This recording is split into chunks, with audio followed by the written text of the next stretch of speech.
Bonjour à tous et merci de nous rejoindre pour cette table ronde sur la sécurité de nos données et nos vies privées. Alors avant de commencer, je voudrais rappeler à ceux qui n'étaient pas forcément là pour les tables rondes précédentes que vous pouvez aussi poser vos questions aux intervenants. Pour ça, vous vous connectez sur sparkup.live avec le code MADI. Et vos questions me sont envoyées sur une tablette et je les sélectionne au fur et à mesure de la discussion ou à la fin de la table ronde. On verra comment on s'organise. Et sachez qu'on peut voter pour ces questions aussi, donc celles qui seront évidemment les plus populaires risquent de passer en premier. Avant de commencer, je voulais juste vous dire, Facebook, il n'y a pas très longtemps, m'a souhaité un joyeux anniversaire. C'était pas pour me rappeler que j'allais avoir 30 ans, mais plutôt pour me dire que ça faisait 10 ans que j'étais sur ce réseau social. Twitter aussi et Instagram m'ont félicité de ma fidélité. Ça fait 4 ans que mes données transitent plus ou moins chez eux. Alors je ne vais pas vous faire la liste de toutes mes adresses mail, de mes hébergeurs de sites ou encore ma carte bancaire ou la sécurité sociale, mais tout ça pour vous dire que, comme vous, je fais partie d'un certain nombre de fichiers publics et privés dont j'ignore le chiffre exact. Et si depuis le RGPD, le Règlement général européen de protection des données, je sais à peu près quelle sera la durée de conservation de ces données, je ne sais pas toujours comment elles sont utilisées. Bref, comme 3 Français sur 4 aujourd'hui, je suis plutôt inquiète de la sécurité de mes données personnelles et comme vous tous, je suis au centre des technologies de traitement et d'exploitation de ces données. Et quand on compte le nombre de failles, comme celle récente chez une grande entreprise du web en décembre dernier qui a exposé plus de 500 millions de comptes pendant un mois, on se demande s'il n'est pas illusoire de conjuguer l'utilisation de ces services et le respect de notre vie privée. Tout dépend donc de qui a accès à nos données et comment les protéger. Ces données ne seraient-elles pas un risque pour notre vie privée? Pour en parler, j'ai le plaisir d'avoir aujourd'hui 3 invités. Georges Lotigier, vous êtes PDG de Vadé Secure, une entreprise qui permet notamment de protéger les messageries électroniques des cyberattaques. Arnaud Guérin, vous êtes cofondateur et PDG d'EarthCube depuis 2016. Votre entreprise, elle se concentre notamment sur la surveillance des infrastructures et nous le verrons. Et enfin, Gauthier Cloy, vous êtes directeur général de Palantir France. Merci à tous les 3 d'avoir répondu présent. Une première question pour que le public puisse comprendre aussi votre différent travail. Maîtriser sa donnée, lui donner du sens et faire en sorte de la contrôler. Tout ça, c'est devenu assez essentiel pour les entreprises. Et je voulais savoir comment est-ce que ça fonctionnait et pourquoi c'était devenu essentiel pour les entreprises et les acteurs économiques aujourd'hui.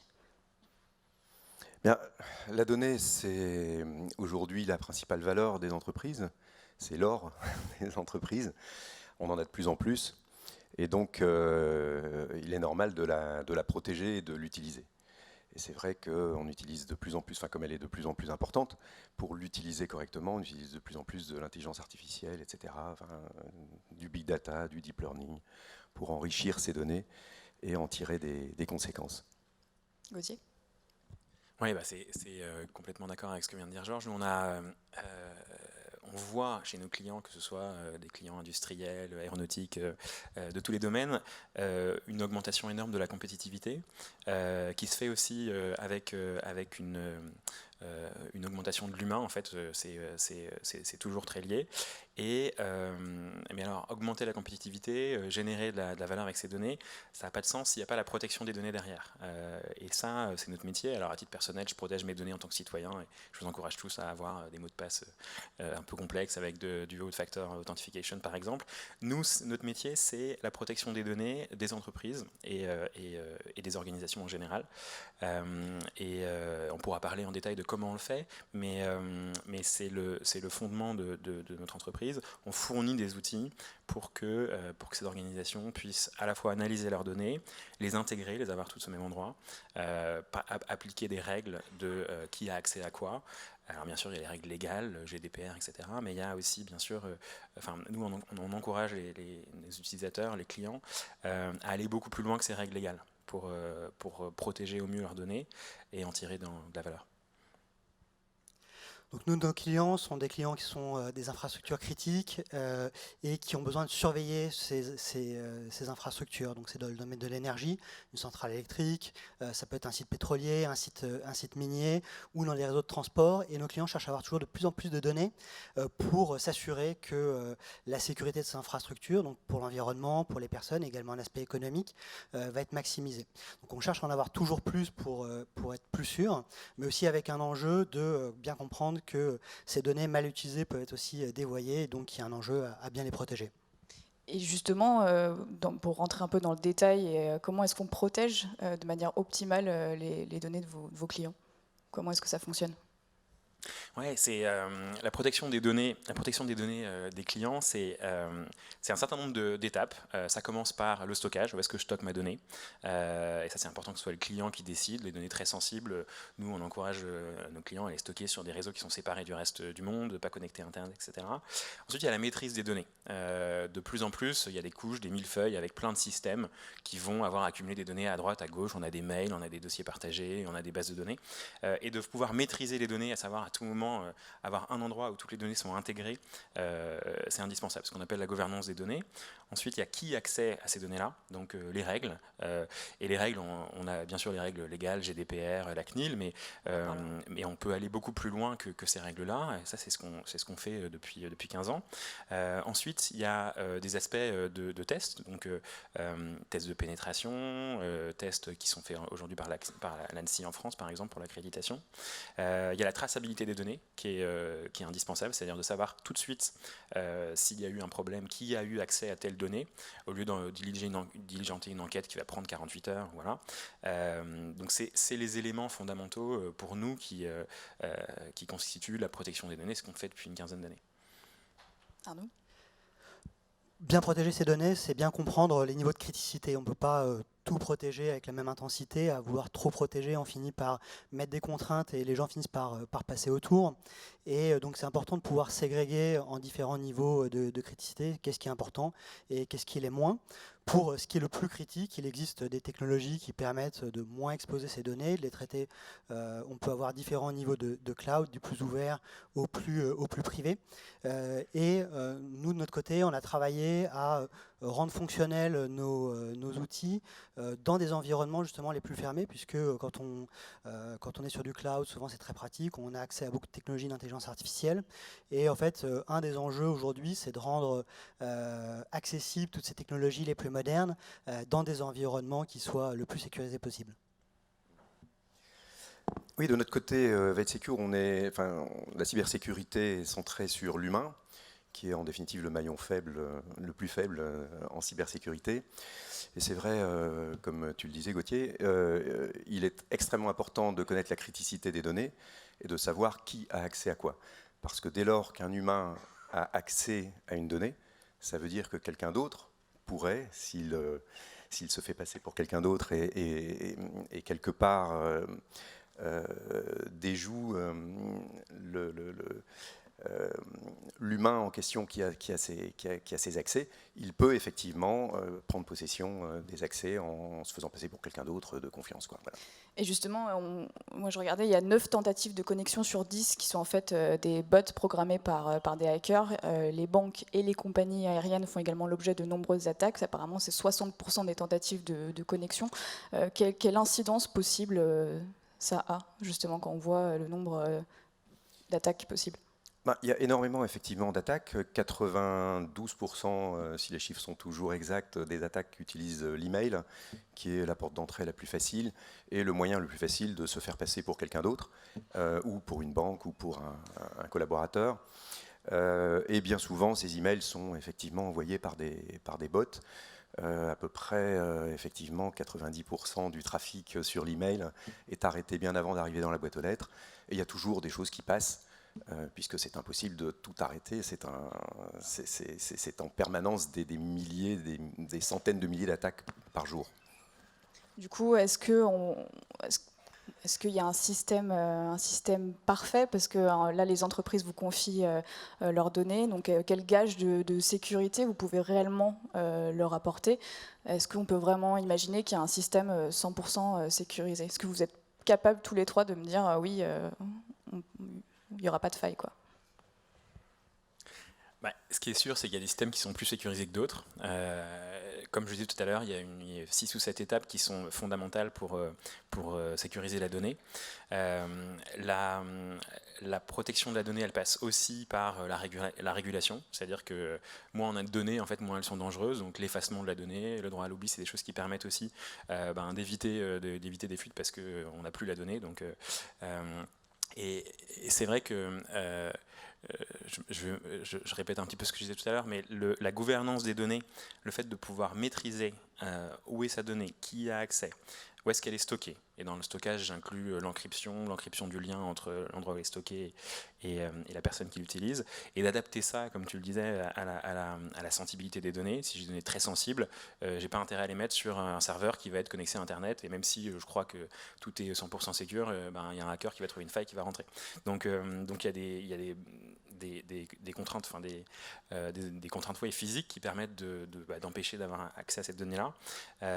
C'est comme ça qu'on fait, nous, depuis 15 ans pour garantir la protection des données. En fait, pour nous, un des enjeux qu'il faut bien comprendre, c'est qu'il n'y a entre guillemets pas le choix d'avoir des données. C'est un petit peu comme la sécurité physique. Il faut se protéger physiquement ses infrastructures. Au niveau des données, on a le même enjeu. C'est-à-dire qu'une société a quelque part encore plus de risques à ne pas utiliser de données, à ne pas avoir d'informations, qu'à se faire pirater. Donc, partant du principe qu'on n'a pas le choix, l'enjeu, c'est de gagner en connaissance, de faire preuve de pédagogie, que les décideurs soient sensibilisés au niveau de risque et qu'il y ait une culture, au même titre qu'il y a une culture de la sécurité physique, que dans les sociétés, il y ait une culture de la sécurité informatique. Moi, je viens du domaine de l'énergie. Le premier KPI qu'on regarde le matin, c'est combien d'accidents il y a eu et c'est vraiment au cœur de l'intérêt et des objectifs du management, quelque part ce qui existe depuis des décennies dans le domaine industriel, il faut qu'on arrive à le transférer dans le domaine du numérique. Et est-ce qu'il y a des bons gestes? Là, j'ai une question du public qui me dit des gestes quotidiens permettant de protéger notre vie privée sur les réseaux sociaux. Je pense qu'on y répondra après, mais par contre, je me demande si est-ce qu'il y a des bons gestes pour protéger déjà rien que ces données, ces mails au sein d'une entreprise déjà.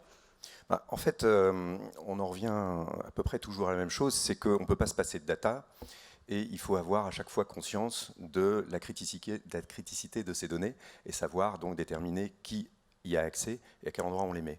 Mais en réalité, c'est juste du bon sens. C'est vrai que ça paraît très technique, très technologique, mais c'est exactement pareil que dans la vie réelle. On ne va pas mettre quelque chose d'extrêmement précieux sur son bureau, chez soi, avec des portes sans volet. Mais néanmoins, quel que soit ce qu'on fait, ça n'est jamais complètement sûr. C'est pas parce qu'on a mis quelque chose dans le coffre-fort le plus sécurisé du monde que c'est impossible que ce soit volé. Tout le monde le sait, physiquement, on peut y accéder. En fait, dès lors qu'il y a un accès par quelqu'un, évidemment, un cybercriminel ou un criminel tout court peut y accéder également, peut trouver le moyen d'y accéder. Et c'est toute la problématique. Donc, de toute façon, ça n'est 100% sécurisé, ça n'existe pas. Mais comme tu le disais, Arnaud, de toute façon, on a besoin de cette data. Et aujourd'hui, ça rend plus de services comparé au risque de perdre une partie de ces données. Donc voilà, il faut peser le pour et le contre et prendre des décisions en conséquence.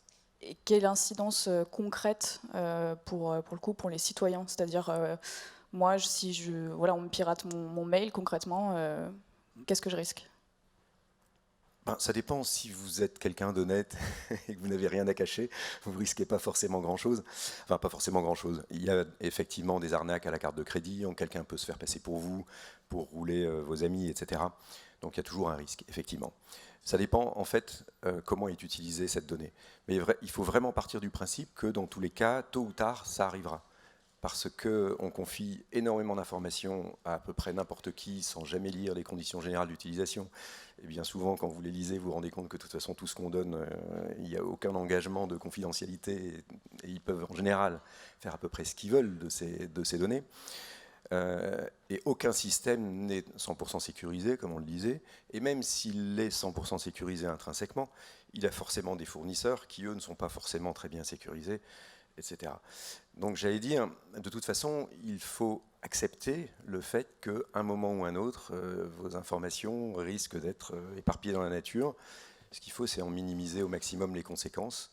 Et pour ça, je dirais, ne pas mettre tout et n'importe quoi, mais également avoir les bonnes actions et réactions au cas où on se rend compte effectivement que notre carte de crédit est utilisée, etc. Mais les banques réagissent aussi dans le bon sens et font un contre-appel quand une anomalie intervient. Une réaction peut-être, Gauthier? Moi, je pense qu'il y a des oui, en plus de tout ce qui a été dit, il y a des choses assez simples. Par exemple, souvent, vous allez recevoir un mail, j'en ai reçu un par exemple ce matin. Ah tiens, regarde la vidéo, clique sur cette vidéo. Puis je clique et hop, Facebook, le logo Facebook, rentrez votre mail et votre mot de passe. En fait, si on regarde l'adresse, c'est pas tout à fait Facebook. Donc on donne son mot de passe et son nom à quelqu'un. Ça peut arriver, je pense, à tout le monde. J'ai l'exemple de mes parents en tête qui sont un peu moins aguerris sur ces sujets-là. Donc il y a des techniques très simples qui permettent de faire en sorte que même si quelqu'un récupère votre mot de passe, il ne pourra pas avoir accès à votre compte. Ça s'appelle la sécurisation à plusieurs facteurs. Donc typiquement, vous activez ça moi je recommande à tout le monde de le faire au moins dans les réseaux sociaux, dans Gmail, dans Facebook. C'est-à-dire que même si j'ai marié votre mot de passe et votre email, parce que vous êtes connecté sur mon téléphone une fois et que voilà, et ben je ne vais pas pouvoir accéder à votre compte parce que je vais essayer d'y accéder et puis vous allez recevoir un texto et c'est pas moi qui l'aurai. Donc ça c'est un conseil assez simple, je pense qu'on peut donner à tout le monde, en plus de tous les conseils qui ont été donnés pour éviter de rentrer dans les 95% des attaques qui sont je récupère votre mot de passe et j'usurpe votre identité. On a pas mal parlé là des choses à mettre en œuvre au niveau individuel. Ce qu'on voit, c'est aussi au niveau réglementaire. Il y a quand même beaucoup de choses qui sont mises en œuvre pour contribuer à protéger les individus et les entreprises. L'État au niveau français et au niveau européen sont extrêmement actifs. On pense notamment à tout le excellent travail que fait une agence comme l'ANSSI sur la sensibilisation, la formation. Il y a une mine d'informations sur le site de l'ANSSI sur comment se protéger, avec une communication extrêmement pédagogique qui se met vraiment à tous les niveaux, du plus technophile au moins technophile. Et au niveau réglementaire, il y a aussi beaucoup qui est fait au niveau de la RGPD, forcément, on y pense, mais où l'Europe a vraiment été fer de lance à l'échelle mondiale et qui, du coup, a aussi insufflé des changements de comportement, a beaucoup sensibilisé sur les industriels, sur à la fois mieux protéger leurs données, mais aussi ceux qui pouvaient avoir tendance à en abuser, qu'il y avait un énorme risque d'image. On voit une société comme Apple qui, il y a quelques années, a commencé à utiliser dans sa communication la notion, à tort ou à raison, je ne prends pas de parti, de privacy comme un élément différenciant dans sa communication. Et ça, je pense que c'est quelque chose qui va continuer à faire boule de neige, même si ce n'est pas toujours complètement rose. Ouais, on parlera un peu plus tard de la réglementation, mais il y a une question du public. Vous parlez de cybercriminels, mais il y a aussi la revente d'informations non consenties par l'utilisateur. Quel est votre avis là-dessus? Ça me permet en plus de faire ma transition. Merci à la personne qui a posé cette question. Gauthier. Ouais, alors nous, on n'est pas sur ce secteur-là, nous on est vraiment sur les entreprises et leurs propres données, mais c'est vrai que, comme je disais tout à l'heure, on fournit des informations à des gens sur Internet. Vous allez mettre une photo sur Facebook, sur Instagram, sur Google, ou sur un site moins connu, vous signez, vous lisez pas tout, mais en fait vous leur donnez des informations. Quand le produit est gratuit, en général, c'est que vous payez avec votre donnée. Et donc, c'est un choix que chacun doit faire, et c'est vrai que la pédagogie est à ce titre hyper importante parce que c'est comme ça qu'on va pouvoir avoir des générations qui décident sciemment de est-ce que je mets mes données à tel endroit et à tel autre. Donc là, par exemple, la question porte sur, si j'ai bien compris, j'ai donné mes données à une entreprise qui m'a garanti qu'elle ne le revendrait pas, puis en fait, elle le revend quand même. C'est un peu comme je vais faire réparer ma voiture, et puis en fait, il prend la voiture et puis il part en Belgique avec et je ne la revois plus. C'est une question de à qui je fais confiance. Je donne ma carte bleue dans un bar, est-ce que la personne ne doit pas la prendre en photo pour l'utiliser après? Et je pense que en fait, c'est des questions qui se posaient bien avant l'informatique, mais qui se posent aujourd'hui de la même façon. C'est est-ce que j'ai envie de donner ces données-là? Est-ce que je fais confiance à la personne à qui je donne mes données, sachant qu'il y a des criminels partout, donc il faut... Ouais. Oui, alors il y a quand même aussi le problème du fait que quand vous faites des achats sur Internet, vous avez j'accepte les conditions générales, je clique là, et le clic du dessous, c'est souvent est-ce que vous êtes d'accord pour recevoir des informations de partenaires. Et là, si vous cliquez là, vous êtes d'accord juste pour que toutes les informations de vos achats soient transmises effectivement à des partenaires, qui sont des sociétés de marketing ou autres. Et le travail de Veil Secure, c'est notamment de faire une réputation de ces sociétés d'email marketing en particulier, et celles qui ont mauvaise réputation, de les classer en spam tout simplement. Ou au contraire, alors bon, c'est toujours une lutte avec ces sociétés de marketing pour essayer de les faire entrer dans le droit chemin et éviter les comportements abusifs sur un clic qui part trop vite malgré la volonté de l'utilisateur. Parce que c'est ce que j'allais dire. En fait, j'ai l'impression aussi qu'on met beaucoup de responsabilités sur le consommateur, sur l'utilisateur, et puis que les entreprises à côté, elles sont là, non, c'est bon, nous, on n'a rien à se reprocher. Et en fait, c'est responsabilité du côté des usagers, et le consommateur doit rendre des comptes individuellement en toute transparence, et les entreprises derrière, elles peuvent s'en tirer facilement, quoi. Oui, mais là, je pense que c'est le fait qu'on soit dans une vraie démocratie qui nous protège. Effectivement, la CNIL, la RGPD, donc nous impose des pratiques, impose aux professionnels de bonnes pratiques.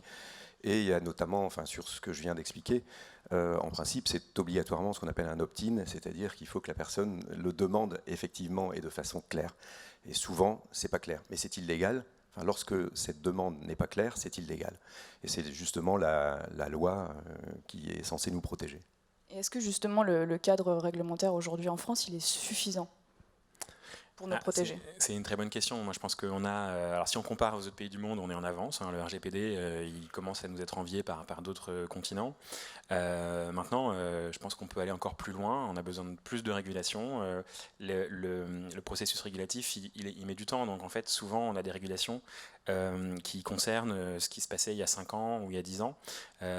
Donc, nous, on est, et moi à titre personnel, je pense qu'il y a un certain nombre de choses. Par exemple, on évoquait ici les conditions générales qui prennent 50 lignes. Est-ce qu'on peut mettre tout à l'intérieur? Et est-ce que quelqu'un qui clique oui à la fin, il a vraiment dit oui à tout? Je pense pas. Je pense qu'il y a une partie de régulation sur ce sujet-là, par exemple. De façon générale, je trouve que plus le public, c'est-à-dire on a la chance de vivre dans une démocratie, donc c'est nous qui décidons de nos règles, plus on sait exactement ce qui se passe. Sans tomber dans la paranoïa, parce que c'est vrai que moi j'adore Black Mirror, George Orwell, j'adore ça, mais si c'est que ça qui crée la compréhension du monde dans lequel on vit, en fait on va passer un peu à côté du vrai débat. Mais sans angélisme non plus, il ne faut pas être naïf, il y a des choses qu'il faut réguler. On peut arriver avec des touches de régulation, la GDPR pour moi c'est une touche qui ne doit pas s'arrêter là. On peut arriver à une société où on a vraiment été maître de la façon dont on utilise nos propres données, dont les tiers utilisent nos données, et dans une société où on n'a pas opposé par exemple des oppositions qu'on entend souvent, sécurité et liberté, c'est une opposition qui est fréquemment faite. On peut, de façon assez simple, avec les technologies d'aujourd'hui, augmenter l'une et augmenter l'autre. Mais pour ça, il faut un débat, il faut une législation. Ce débat, il doit impliquer tout le monde, la presse, les médias, vous, les associations, les syndicats, enfin toute la société civile. Et pardon, oui, je suis un peu long. Mais ouais, voilà, je pense que c'est fondamental parce que c'est pas une. Sinon, ce qui va se passer, c'est la tech, c'est des entreprises comme les nôtres, comme les GAFAM. On n'a rien à voir avec les GAFAM, mais je pense qu'on a une bonne éthique, mais c'est pas à nous de décider comment les données vont être utilisées et cette régulation-là.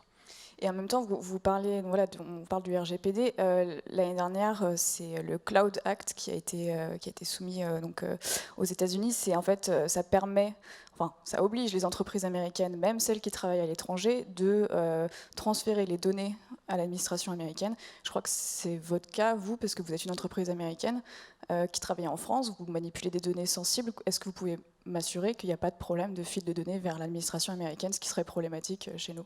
Oui, bien sûr, je pense qu'on arrêterait de travailler tout de suite dans tous les pays du monde. Non, alors nous, on stocke aucune donnée, on est vraiment un logiciel qu'on fournit.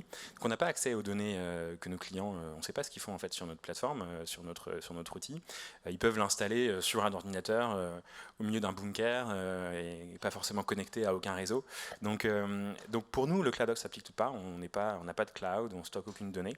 Mais c'est vrai que pour des fournisseurs américains de cloud qui sont bien connus, c'est une question qui se pose parce que même si y a la loi européenne d'un côté qui leur dit vous n'avez pas le droit, la loi américaine qui leur dit vous devez le faire.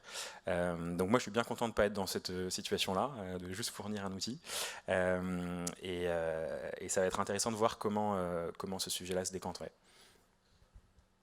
Je pense que là-dessus, le parti pris souvent des clients, c'est pas de se dire je vais vous faire confiance, je vous donne mes données. Les données qui doivent pas être accédées, elles sont juste pas transmises à des tiers. Donc nous, on est dans le même cas de figure. On n'a pas accès aux données de nos clients et c'est même un enjeu pour nous de pas les voir parce que à partir du moment où on commence à y toucher, on peut prendre une part de responsabilité et de risque de devoir les protéger. Donc c'est un enjeu pour nous de ne surtout pas y avoir accès et c'est vraiment aux clients d'être responsables dans la manière dont ils les utilisent. Ensuite, il y a un enjeu à développer des solutions souveraines, françaises, européennes, et il en existe déjà avec de nombreux providers de cloud. Et donc, c'est aussi aux clients d'être matures pour savoir où est-ce qu'ils mettent leurs données. Mais justement, vous aussi avec Palantir, pendant plusieurs années, je crois que votre contrat a été renouvelé. Vous travaillez avec la DGSI, donc la sécurité intérieure française. Le contrat est renouvelé, je crois, donc en automne 2019. Il y a quand même beaucoup d'acteurs qui ont été inquiets. Je pense à certains députés qui sont inquiétés du fait d'avoir une entreprise américaine qui travaille avec des données extrêmement sensibles, qui relèvent la sécurité de chacun d'entre nous ici. Vous comprenez ce genre d'inquiétude quand même ? Ouais, bien sûr. Moi, j'ai été avant d'être à Palantir, j'ai eu d'autres métiers. Je pense que j'aurais lu ce que je lisais dans la presse, j'aurais été inquiet. Il y a beaucoup de fantasmes sur Palantir et un peu de notre faute d'ailleurs. On est une entreprise d'ingénieurs, on communique. Jusqu'à maintenant, on communiquait très peu, donc il y a beaucoup de fantasmes sur le fait qu'on analyse des données, on stocke des données, ou on capture des données, ou on a accès aux données de nos clients. Et puis je passe encore des fantasmes encore plus encore plus étonnants.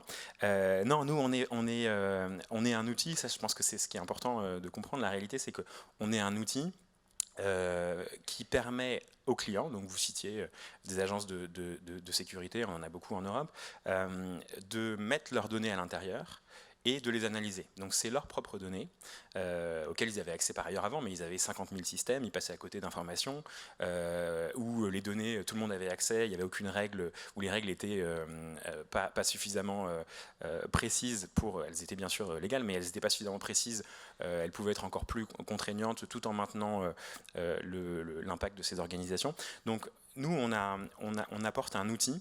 Et ça, je pense que une fois qu'on a compris ça, c'est difficile d'imaginer en quoi on pourrait faire peur, parce que on n'a pas besoin d'être là, on n'est pas des analystes, il n'y a personne qui a accès aux données dont vous parlez. On apporte un tire-bouchon, mais on ne sait pas à quelle bouteille ça ouvre. On apporte une voiture, mais on ne sait pas ce qui est transporté à l'intérieur. On est vraiment un fournisseur de logiciels qui a un prix. On n'est pas gratuit, on ne se rémunère pas sur la donnée, on ne collecte aucune donnée. Donc une fois qu'on a compris ça, je pense que c'est difficile d'avoir un peu peur, mais c'est vrai que c'est vrai qu'il y a eu beaucoup de fantasmes. L'inquiétude que vous comprenez, oui. En tout cas. Oui, alors je mettrais quand même un petit bémol, si je peux me permettre. Parce que c'est vrai que Palantir ne stocke pas les données, le Cloud Act, ça concerne les données stockées, donc je comprends parfaitement ça. Il n'y a pas un seul système, un seul logiciel qui n'a pas de système de mise à jour, et l'évasion de données par les systèmes de mise à jour, ça existe, ça a été prouvé un très grand nombre de fois dans plein de systèmes de télécom, voilà. Donc ce que je veux dire, c'est que je ne suis pas en train de dire que Palantir extrait des informations, mais s'il voulait le faire, il pourrait. Et même quelque chose de complètement opaque qui n'aspire aucune information, prenons le cas d'un antivirus, comment faire pour corrompre un système lorsqu'on est fournisseur d'antivirus, et même si on ne remonte aucune information, simplement on fait une mise à jour qui laisse passer un malware qu'on va injecter par ailleurs et prendre possession du système. Donc dans tous les cas, la souveraineté de l'Europe reste très importante, et je pense que le développement d'acteurs de la cybersécurité, de l'industrie de la cybersécurité en France et en Europe en général, reste essentiel. Juste pour clarifier là-dessus, nos clients ils sont pas bêtes, donc en fait ils vont pas mettre comme vous dites par exemple les mises à jour, ou là c'est vrai que sur un réseau connecté à Internet, on pourrait imaginer qu'on envoie un malware en disant regardez c'est une mise à jour, et puis on récupère des données. Donc nos clients ils sont pas bêtes, ils ont fait leur audit. Et surtout, ils travaillent sur des réseaux, il faut bien le comprendre, je pense que c'est une différence importante. Ils travaillent sur des réseaux qui sont déconnectés. Ça veut dire quoi? Ça veut dire que les serveurs sont au sous-sol, les gens au-dessus, ils sont connectés au serveur directement. Et même si on était des espions de je sais pas quel pays. En fait, on pourrait rien faire même avec ce genre de technique parce que les réseaux sont déconnectés. Je vous rassure, on n'essaye même pas de le faire parce que ça... Non, mais je ne suis pas en train d'accuser. mais même si on voulait le faire techniquement, on ne pourrait pas dans ce cadre-là. C'est physiquement impossible. Donc il vaut mieux aussi pour le client, et c'est aussi une question du public, avoir les données stockées en local plutôt que de les mettre sur le cloud ou plutôt que de les avoir chez un tiers. C'est bien ça, je me plante pas. En fait, là-dessus, on revient toujours à la même question qui est ça dépend de la donnée. C'est-à-dire qu'il y a mes photos de mariage, je les avais sur un ordinateur qui a fini par lâcher, j'aurais préféré les avoir sur le cloud. Mon numéro de carte de crédit, je préfère l'avoir en local que sur le cloud. Donc ça va vraiment dépendre de la donnée. Les équilibres vont être vraiment pas les mêmes en fonction de ce qu'on cherche à protéger. Le fait de l'avoir localement, c'est aussi un risque. Il y a un risque plus élevé de le perdre ou de se le faire voler.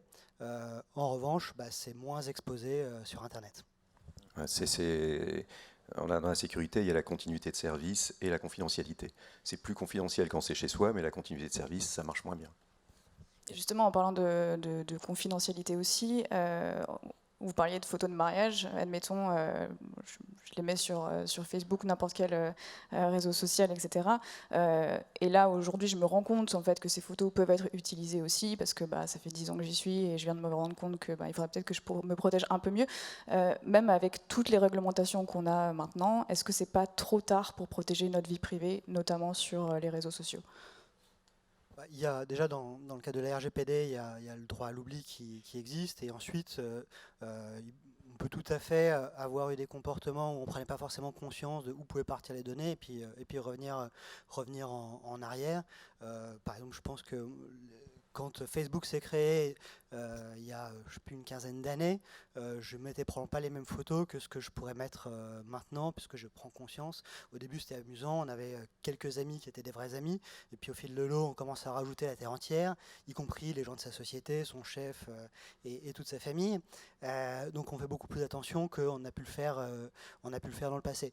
Nous qui travaillons dans un domaine où on fait attention à la sécurité de nos clients, dans les gens qu'on recrute, pour voir s'ils sont justement sensibilisés, un des tests qu'on fait, c'est de regarder quelle est leur exposition sur les réseaux sociaux, quelle attention ils portent à la sécurité de leurs propres données.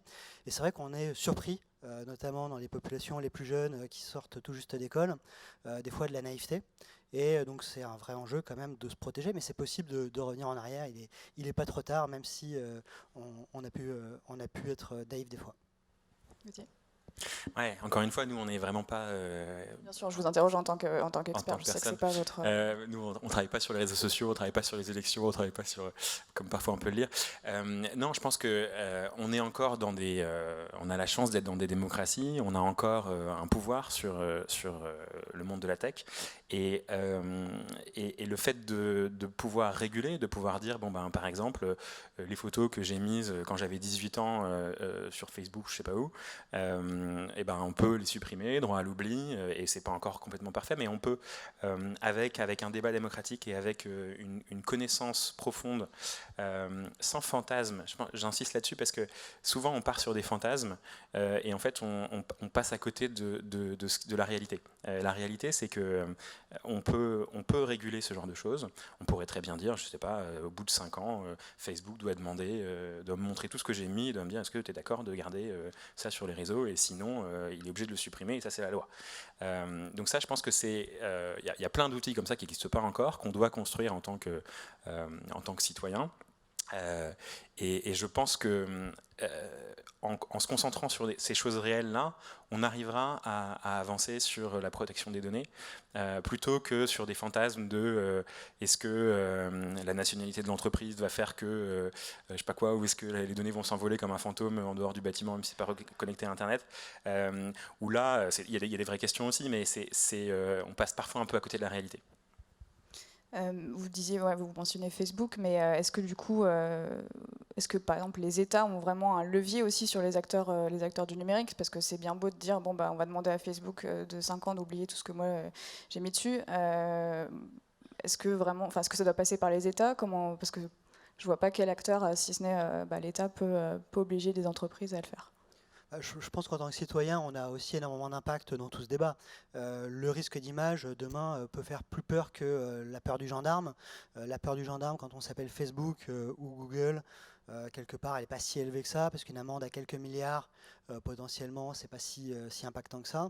Alors que perdre la confiance du public, parce qu'on a eu des comportements inadaptés, dans le monde d'aujourd'hui, et justement, c'est le fait que l'information soit partout et se propage très vite, fait que les gens deviennent aussi hypersensibles sur faire attention à ne pas avoir des comportements déviants dans la manière de gérer l'information.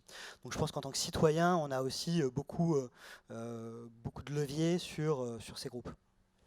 Oui, effectivement, je pense que la réputation de ces grands groupes est extrêmement importante pour eux-mêmes, pour leur survie. Donc de ce côté-là, je pense que c'est de nature à augmenter le niveau de sécurité sur tout ce qui s'est passé dans le passé. Par contre, je me méfierais beaucoup plus de toutes les petites applications, encore une fois, dont personne ne lit les CGU, comme les applications pour déformer le visage, etc. Et voilà, en tous les cas, quand on regarde d'un peu plus près, ils peuvent ad vitam utiliser notre image. Et ce n'est pas forcément dans des pays amis ou très réglementés sur le sujet. Et ce ne sont pas forcément des entreprises de grande taille qui vont être soucieux de leur réputation. Donc là, pour le coup, je pense qu'on ne peut pas faire grand-chose. Tout ce qu'on a balancé comme information dans ce genre d'application peut ressurgir à tout moment. Là, c'est un risque. Mais est-ce que c'est grave? C'est probablement pas des choses... C'est plutôt anodin. Oui, après vous le disiez tout à l'heure, vous m'avez dit si j'ai rien à me cacher, a priori j'ai pas de problème à ce que mes données soient plus ou moins exposées. Moi je trouve ça légèrement embêtant quand même, mais parce que justement j'ai une vie privée, etc. et que j'ai pas nécessairement envie, même en tant que journaliste, que mes sources soient dilapidées. Bon, je fais attention, hein, mais a priori même si j'ai entre guillemets rien à me reprocher, je trouve que c'est toujours facile de se dire qu'on n'a rien à se reprocher et de du coup laisser donner en liberté en se disant c'est pas grave. Et en même temps, il y a aussi un paradoxe, c'est-à-dire qu'on commence enfin à comprendre, j'ai l'impression, hein, que d'avoir transmis nos données personnelles à des acteurs privés, c'était peut-être pas forcément une très bonne idée, et en même temps on commence aussi à être réticent à les transmettre à des acteurs publics, et je pense tout ce qui est surveillance aussi des espaces publics. Il y a de plus en plus de caméras. Moi personnellement ça m'inquiète aussi. Bon, je ne dis pas que la France va devenir la Chine de demain avec de la reconnaissance faciale à tous les coins de rue, mais c'est une possibilité. Oui, alors c'est vrai qu'il y a ce côté-là, mais sur le côté un petit peu plus courant, les datas courantes dont on vient de parler, les photos, etc., c'est peut-être pas étranger, enfin le fait qu'il y ait autant de datas qui circulent et qui peuvent être libérées dans la nature, c'est peut-être pas étranger au fait qu'on est dans une époque du coming out pour les homosexuels. Je veux dire, chacun a le droit d'être qui il est et de l'exprimer, de l'exposer. Alors qu'auparavant, ce genre de choses était caché. Et tout compte fait, philosophiquement, c'est pas forcément un mal de s'exposer de façon plus libre. Sauf si l'exposition qu'on fait de nous-mêmes est du coup est utilisée à des fins qu'on n'avait pas prévues, ce qui est tout l'enjeu aujourd'hui. Ça, c'est sûr. Ouais, je crois que sur ce point-là, je suis pas tout à fait. Moi, je pense que je j'aime pas être surveillé. J'aime pas que, même si j'ai pas grand-chose à me reprocher. Ça m'arrive de griller un feu rouge peut-être ou de fumer. Mais la question pour moi, c'est que oui, on peut réguler. On peut réguler. On l'a vu, hein, le droit à l'oubli, on régule Google, mais on peut le faire uniquement si on comprend ce qu'on veut réguler. Et la problématique, souvent, c'est que si on ne comprend pas ou qu'on passe à côté du vrai débat, en se disant ah bah oui, bah, il faut plus de, par exemple, je sais pas, la souveraineté au hasard, un thème qui revient souvent, mais on ne sait pas trop ce que ça veut dire, on ne rentre pas dans les détails, on jette ça et puis on n'a rien fait. Si on ne rentre pas dans les détails et si on ne se dit pas, tiens, bah, oui, il y a quand même un confort, c'est intéressant de poster ces photos sur Facebook pour avoir des gens qui likent, pour ceux qui aiment bien être likés, il y en a qui aiment bien pouvoir voir leur bébé dans sa chambre quand ils sont dans la... Donc à chaque fois, il y a un avantage, et y compris pour la sécurité, y compris pour la santé, etc. Il y a un avantage Le temps est écoulé, c'est Ouais, ça. ouais, mais- Je finis ma phrase. Il y a un avantage, et puis il y a un risque. Et ce risque-là, il faut l'évaluer, je pense, de façon posée. Encore une fois, sans partir dans de l'anxiété ou de la paranoïa, mais sans angélisme non plus. Et ces vrais débats-là, c'est ça qui va faire avancer la protection des données. Donc c'est vraiment le débat public, mais à qui le crée, parce que on le dit là entre nous, c'est très bien, mais C'est déjà pas mal, hein, c'est déjà un début, je crois que les vidéos seront sur Internet. Ensuite, il y a le monde de la tech qui doit participer, et je pense qu'on ne participe pas assez, parce qu'on a plein de boulot, on n'est pas suffisamment nombreux, on est sûr qu'on on a beaucoup d'esprit critique dans le monde de la tech, ça je pense que c'est aussi quelque chose qu'on ne voit pas forcément de l'extérieur. Nous, à Palantir, on essaye d'embaucher, on a un PDG qui a un PhD de philosophie en Allemagne, il essaye d'embaucher des gens qui ont de l'esprit critique quasiment comme critère premier, on a énormément de débats en interne, donc il y a quelque chose qui marche bien dans le domaine de la tech, mais ça doit aller plus loin. Tous les acteurs du monde, tous les contre-pouvoirs, tous les acteurs citoyens, ils doivent aussi s'emparer de ces débats, sinon on n'arrivera pas à avancer dans une direction qu'on souhaite dans une société démocratique. le dernier mot. Oui, alors moi je milite vraiment pour que la sensibilisation démarre dès le collège, le lycée, et pour que tout le monde ait conscience effectivement de l'importance et des enjeux de ce que l'on met dans la nature et de la sécurité qui est associée à ça. Et une petite anecdote, c'est assez marrant, c'est le FIC en ce moment à Lille. Et le FIC, c'est le Forum international de la cybersécurité. Et on m'a raconté une histoire assez amusante, c'est que je crois que c'est la gendarmerie dans une des villes de l'Est, je ne me souviens plus laquelle, qui avait pris l'initiative de mettre des petites bandes dessinées de sensibilisation sur des sachets de pain, de baguettes. Donc à la boulangerie, voilà, on achète son pain, puis on a un peu de sensibilisation sur la cybersécurité. Je trouve ça très bien. En fait, la sensibilisation, elle doit être partout. Je pense que c'est le rôle du gouvernement, c'est le rôle des entreprises, c'est le rôle des médias, voilà. Mais ça doit être partout. Merci à tous les trois, merci à vous, et on se retrouve dans 5 minutes pour renouveau de l'industrie française.